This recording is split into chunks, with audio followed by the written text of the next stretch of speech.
भारत माता, सरस्वती माता, भारतीय असन्तोषस्य जनकः टिळक महोदयस्य अहं प्रणाम कर्तुं तदनन्तरम् अत्र अस्माकं समापन प्रसंगे अस्माकं अतिथि डॉक्टर पंकज चांदे सर, जयंतराव खळदकर महोदय, सचिव महोदय आशुतोष शेंडे, अस्माकं शिक्षिका अंजलिताई बेंद्रे, अस्माकं अधिवक्ता गिल्लूरकर महोदय, मम सर्व कार्यकर्तागण, सहकारीगण, अत्र उपस्थित सर्व शिबिरार्थी, ज्येष्ठ कनिष्ठ तसे पालकान तथा च नागरिक बंधु भगिनीश्च, अत्र लोकमान्य सांस्कृतिक क्रीडा मंडल एवं संस्कृत भारती द्वारा संस्कृत संभाषण शिबिरं वयं सर्वे आयोजितवान्। अद्य दिने एतस्य समापन समारोह अस्ति। संस्कृत दिंडी वयं सर्वे संस्कृत दिंडी कृतवान् नगरे, अतः आगतवान्। संस्कृत दिंडी एतत् अस्माकं वयं सर्वे शिक्षक सहशिक्षकः आयोजकः मम कार्यकर्तारः ते चिंतितवान्, एकं दिंडी आपण दिंडी करू शकतो का? मराठीत घेतो म्हणजे बाकीच्यांना ऐकायला बरं होईल, मला बोलायलाही बरं होईल। दिंडी करावी का? पुन्हा तेच, दिंडीत किती लोक असतील, दिंडी चांगली होईल का, केली पाहिजे का, समारोप असा होईल का? म्हटलं नाही, केली पाहिजे। काय होईल, कमी लोक राहतील, परंतु आज ती दिंडी पाहिल्यानंतर आपण संख्येने जे काही असू 100-125 लोक होतो, 2 वाहन आले, जयंतरावांना म्हटलं, जयंतरावांनी गाडी पाठवली, गिल्लूरकर साहेबांना म्हटलं, त्यांनी त्यांच्या नातेवाईकांकडून गाडी आणली, एक ती मंडळाची गाडी होती एक, आणि ते ध्वज आणि ते सगळे निघून, आणि सगळे बाल गोपाल, आपल्या अहिल्याबाई होळकर आहे, गार्गी मैत्रेयी आहेत, भारत माता आहे, पतंजली मुनी आहेत, आणि सगळ्या वेशभूषा करून ज्या उत्साहाने सर्वजण आपण इथे सामील झालो आणि जी दिंडी झाली निश्चितच, आणि ते गीत सगळं संस्कृत, वततु संस्कृतम लसतु संस्कृतम, आणि कवी कालिदासांचं जे हे आहे त्याप्रमाणे ते गीत, आणि अतिशय सुंदर वातावरणामध्ये नवीन असा अनुभव आज रेशीमबागने घेतला। मला वाटत नाही, आता मी पण 50 वर्ष झाले रेशीमबागेत आहे, यापूर्वी मी बालवयात असताना संस्कृत शिबिर केले, पण अशा प्रकारची संस्कृत दिंडी आम्ही आजपर्यंत बघितली नाही। तुमच्या सगळ्यांकरता एक वेळ आपण सर्वजण टाळ्या वाजवूया। सगळ्यांचं खूप खूप अभिनंदन, सगळ्यांना खूप खूप धन्यवाद। आपल्याला पंकज चांदे सरांचं भाषण ऐकायचं आहे। कवी कुलगुरू कालिदास विश्वविद्यालयाचे ते अनेक वर्षपर्यंत कुलगुरू होते। संस्कृत क्षेत्रातला त्यांचा अभ्यास, त्यांचं कार्य खूप मोठं आहे, ते आज आपल्याला इथे लाभले, हे आपलं महत्भाग्य आहे।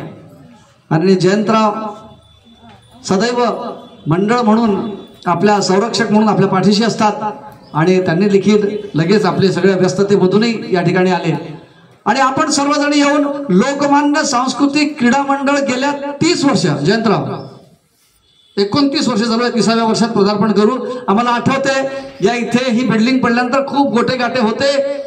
आम्ही एक जयंतरावांच्या मागे लागलो, जयंतराव तुमचा जेसीबी पाठवा, इथले गोटे उचलायचे। त्यांचा जेसीबी कुठेतरी बाहेर होता, 30 वर्षापूर्वीची गोष्ट सांगतो, 25 वर्षापूर्वीची।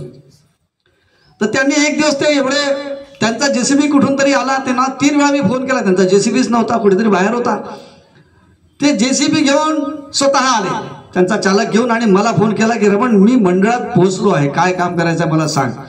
म्हणजे एवढा, म्हणजे जेसीबी घेऊन त्यांनी यावं हे काही अपेक्षित नव्हतं, परंतु एक सामाजिक काम म्हणून, माझं दायित्व म्हणून प्रत्येक जण आपलं आपलं काम करत असतो।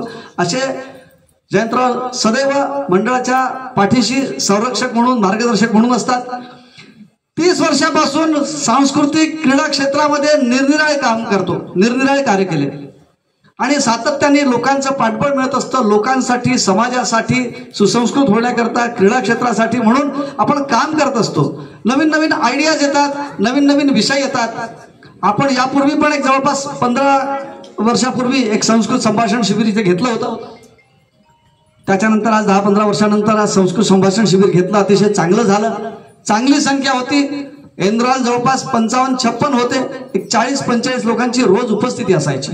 अतिशय संस्कृत संभाषण वर्गाच्या मानाने अतिशय चांगलं संख्या होती आणि आजची पण संख्या उत्तम आहे. लोकमान्य मंडळ म्हणून काम करताना संस्कृत का बा? तर लोकमान्य मंडळात काम करणारे आम्ही काही लोक आहोत. मी स्वतः संस्कृत प्रेमी आहे. मंडळात काम करणारे लोक काही संस्कृत प्रेमी आहे. सुसंस्कृत तर सर्वच आहेत. मग त्याच्यातून संस्कृत संभाषण शिबिर घेतलं. मागच्या वर्षी मी आणि माझी सौभाग्यवती आम्ही दोघंही जण 15 दिवसाचं काशीला संस्कृत संभाषण शिबिर ते करून आलो. आणि संस्कृतसाठी आपण काय करताय? संस्कृत भाषा विश्वस्य भाषा, भारतस्य भाषा, संस्कृत भाषा असतील वा.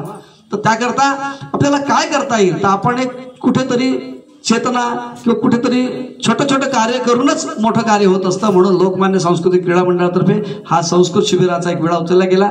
सर्व आमच्या भगिनी जी आहेत, अंजली भगिनीशी बोललो मी. तिथून करून आल्यानंतर कसं असतं, आपल्या व्यवस्थेमध्ये एखादा कार्यकर्ता एखाद्या क्षेत्रात त्याला बा मुमुक्षू त्याची काम करण्याची इच्छा दिसली.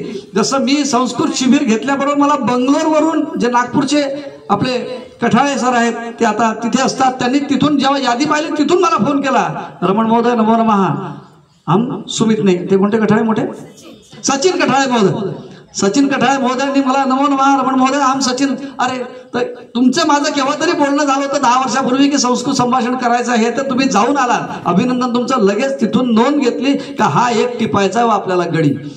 या व्यवसायात किती व्यस्त असला पण संस्कृतमध्ये हा काम करणारे त्याला टिपलं पाहिजे. लगेच अंजली महोदय आले, बाकी सगळे संस्कृत भारतीचे लोक. आणि आपल्याला काय काम करता येईल म्हणतं मी कार्यकर्ता म्हणून जे काही शक्य आहे संस्कृत भारतीचं काम करेल. आणि म्हणून त्यातून यावर्षी अंजलीताई बेंद्रे शिक्षिका, अतिशय सुंदर त्यांनी आपल्याला शिकवलं. आमच्या मोठ्या भगिनी आहेत, त्या शिक्षिका आहेत व्यवसायाने, उपाध्यक्ष आहे संस्कृत भारतीच्या. त्याचप्रमाणे सरिताताई आहे, कल्याणीताई आहेत, आयचितताई आहेत. या सगळ्यांनी पण इथे रेग्युलर आपली सेवा देऊन पोरांना घडवण्यासाठी आणि संस्कृत प्रचारासाठी काम केलं. लोकमान्य सांस्कृतिक क्रीडा मंडळ आणि आमचे सगळे सहकारी मंडळाचे, लोकजागृती मोर्चाचे चांगल्या विधायक राष्ट्रीय सामाजिक कार्यासाठी सदैव अग्रेसर असतात. कुठेतरी एक सांगायचं असतं की हे करायचं आहे, होईल नाही होईल चर्चा खल होतं आणि करतो मात्र. आणि अतिशय चांगल्या पद्धतीने कुठलंही काम होतं. ते आज काम झालं याचं समाधान. कसं आहे, काम झाल्यानंतर समाजावर त्याची काही ना काही तर प्रतिक्रिया उमटेल, चांगलं बिंबवल्या जाईल. पण जे आयोजक असतात, आम्ही आयोजकांना आम्ही आल्याबरोबर बोललो की आम्हाला आज केलेल्या कार्याचं 7 दिवस आणि आजचं समापन त्याचं समाधान आम्हाला कार्याचं लाभतं आहे. आम्हाला हे विशेष आहे. तुमच्या सगळ्यांच्या सहभागाने हे झालं. मी खूप जास्त बोलण्याने न लगे मी आपल्या सगळ्यांचं पुनश्च अभिनंदन आणि धन्यवाद देतो आणि मी माझ्या वाणीला विराम देतो. धन्यवाद.